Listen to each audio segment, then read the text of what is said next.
All right, so we're going to use the finer grit sanding sticks to take some of the major scratches out of this and make a little more clear.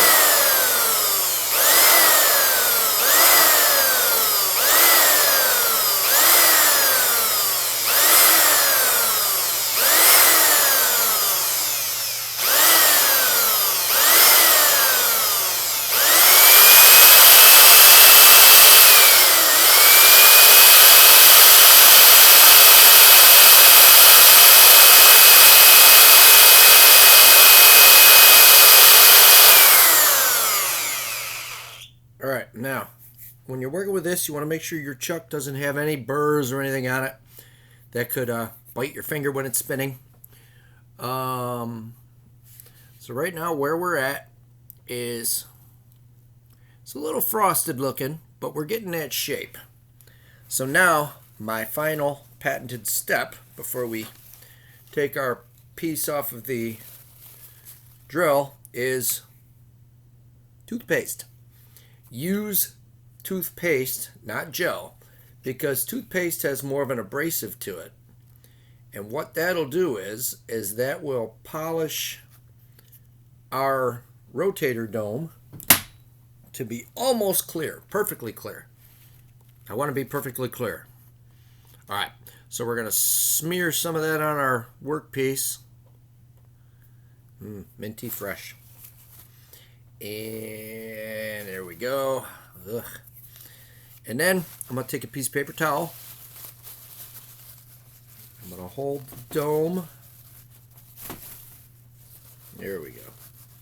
So now we're just going to pinch it lightly to keep pressure on it, but not tight enough that it's going to spin the paper towel around in your hand and snap that rotator off. All right, so let's go.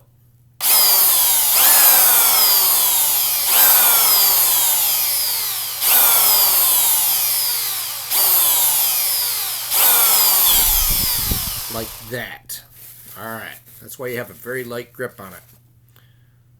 Okay, so clean some of the extra gunk off. And now, if we look at it, we've got a dome that is pretty clear. Now, next step, we'll get rid of that paper towel because we don't need that. Now, I usually take a little bottle of silver, shake it up. It's my Tester's 1/4 ounce silver paint. Get it pretty much everywhere. Everywhere they have these magnificent little bottles of paint. When you're doing stuff like this, it lasts a million years. So, sometimes I paint the base, the chrome trim around the bottom, the metallic base of the bulb. Sometimes I do it off of the tool. Sometimes I do it on the tool. Well, it depends on what kind of mood I'm in. Probably would have been better if I did it with it off, because then I didn't have to wait till it dries in order to remove it. So what you're doing is you're basically painting a band of silver. Boy, you can't see that at all. Well, I'll show you better when we're done. You paint a band of silver around it so it looks like the base that the dome is secured to, that holds all the mechanisms for the rotating motor, the electrical stuff, all them goodies. All right, so we're going to wipe off our brush to clean that, because I like having clean brushes. All right, so we're going to cap that. This one's going to be a red dome rotator. Now, if you wanted to do clear, what I did on some of mine was I took a bottle of white paint, a bottle of red paint, and I just painted the dots around the outside, because I'm modeling the city of Rochester primarily, and what they did is on their trucks they would have 4 rotators, or 4 lenses inside the rotator itself.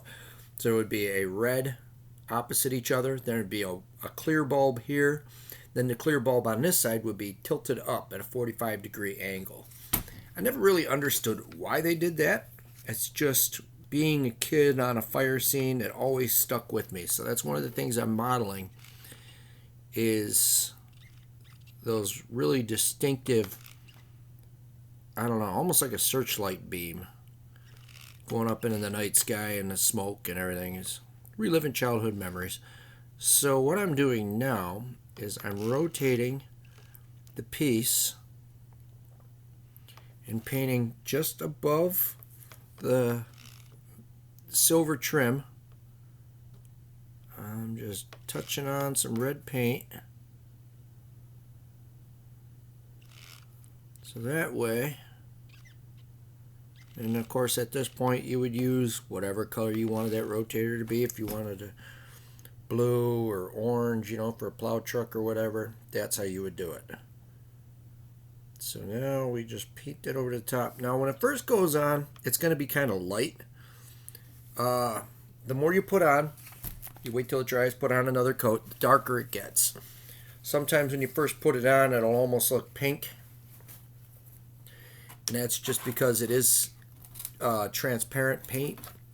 So it would get darker the more you put on. So I'm going to wash off this brush. I'm going to trim that piece off the end of that stock. We got 6 minutes in. There we go. Clean the brush. There we go. Pretty brush. I always use the cheap brushes. Store I shop at, they've got them a 10-pack of brushes for like $5. I know they also have them at Walmart, the big W store. And since they're essential, you don't have to worry about being without brushes during the Corona baloney.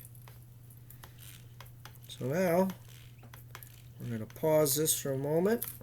I'm just slowly rotating this around a standard number 11 blade.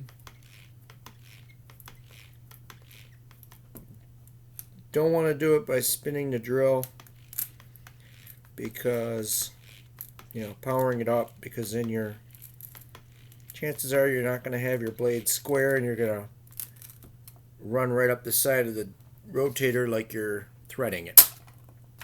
So when we come back for part 3, we will see the finished product.